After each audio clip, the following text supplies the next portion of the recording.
Bienvenue à tous à l'écoute de votre émission Vers d'autres cieux. Je suis en compagnie de Pierre Péchou. Bienvenue. Bonjour Oscar, chers auditeurs, bonjour. Merci de nous retrouver une nouvelle fois à ce micro. Alors aujourd'hui, vous nous proposez une nouvelle réflexion.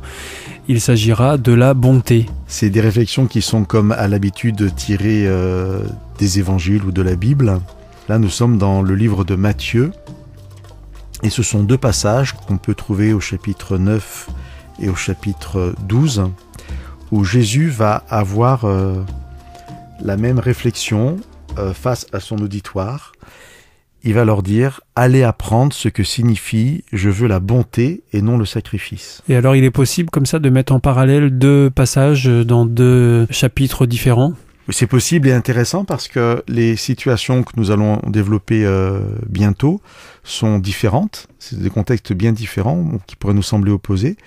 Et pourtant, entre guillemets, la solution de Jésus, dans les deux cas, ça va être de dire « Si vous saviez ce que signifie « Je veux la bonté, non le sacrifice » ou « Allez apprendre ce que signifie la bonté, non le sacrifice ». Et c'est ce qui rend intéressant le partage d'aujourd'hui, c'est que Jésus est en train de poser une espèce de postulat premier, une posture peut-être à avoir qui nous permettra en fait de nous comporter d'une certaine manière dans n'importe quelle situation. Alors maintenant, il faudrait s'arrêter un peu sur cette opposition apparente entre la bonté et le sacrifice. Qu'est-ce que Jésus entend par là ? Oui, alors pourquoi est-ce que justement il oppose la bonté au sacrifice ? Et de quel sacrifice s'agit-il d'ailleurs ? Voilà, alors qu'est-ce que signifient ces termes-là ? Avant peut-être de répondre précisément le contexte, Jésus parle souvent à des foules, un auditoire qui est formé de croyants. Ce sont des gens qui croient en Dieu. C'est pratiquement toujours des juifs. Et souvent, il est en opposition avec les représentants un peu de la religion qu'on appelle les pharisiens ou les docteurs de la loi, qui sont un peu les gardiens du temple, c'est-à-dire ceux qui vont veiller à ce qu'on respecte bien la religion. Et très souvent, les attitudes de Jésus vont à l'encontre de ce que ces personnes pensent être la bonne ou la vraie religion. Et alors, voilà. Il le fait volontairement ou bien c'est malgré lui, c'est dans sa nature ? Alors, c'est dans sa nature et donc pas malgré lui, parce que je pense que c'est à la fois dans sa nature et volontairement. C'est en tout cas là où Jésus doit être, avec les personnes avec qui il doit être à ce moment-là, et quoi qu'on en dise. Et c'est justement ce dont on va parler maintenant. Alors, compassion, bonté, compassion, miséricorde, là je vous parle de différentes traductions. Selon nos auditeurs, peut-être l'une parlera plus que l'autre. On peut garder le mot bonté, c'est peut-être le plus compréhensible.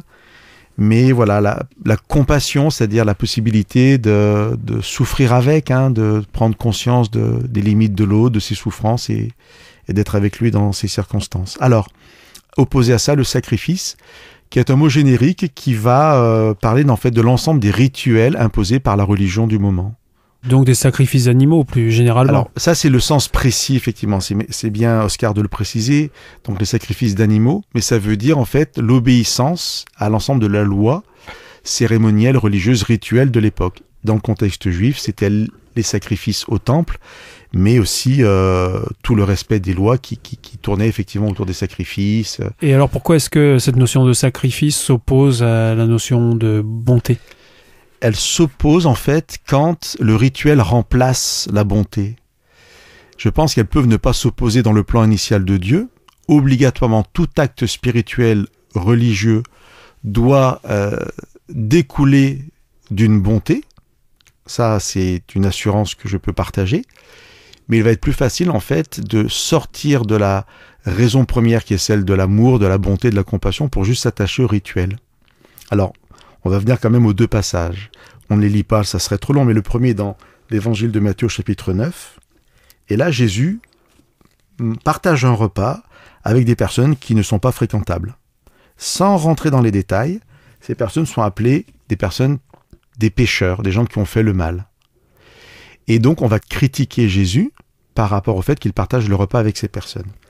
Et Jésus va simplement répondre « Allez apprendre ce que signifie « Je veux la compassion et non le sacrifice » parce que vous comprendrez pourquoi je peux être avec des pécheurs. Et dans ce premier texte, ce qui est très intéressant, c'est que Jésus ne va pas défendre ces personnes pour dire non, mais elles ne sont pas si terribles que ça. Non, il est d'accord avec les personnes qui lui disent ça. Oui, les personnes avec qui je suis ne sont pas fréquentables et pourtant moi je les fréquente. Pourquoi ? Parce que allez apprendre ce que signifie la bonté, la compassion, l'amour et pas simplement l'obéissance aveugle à une loi qui fait que vous n'êtes pas avec ces personnes. Et puis dans le deuxième passage au chapitre 12, les mêmes pharisiens vont accuser Jésus, les disciples de Jésus, et là Jésus va dire non, ils sont innocents en fait, vous les accusez à tort, vous n'avez pas compris la religion, et vous voulez vraiment comprendre la religion, eh ben même chose, allez apprendre ce que signifie la miséricorde, la bonté, l'amour, et non le sacrifice. Vous vous êtes enfermés dans votre religion, dans des rituels. À cause de ça, vous condamnez des innocents, ou à cause de ça, vous condamnez des pécheurs.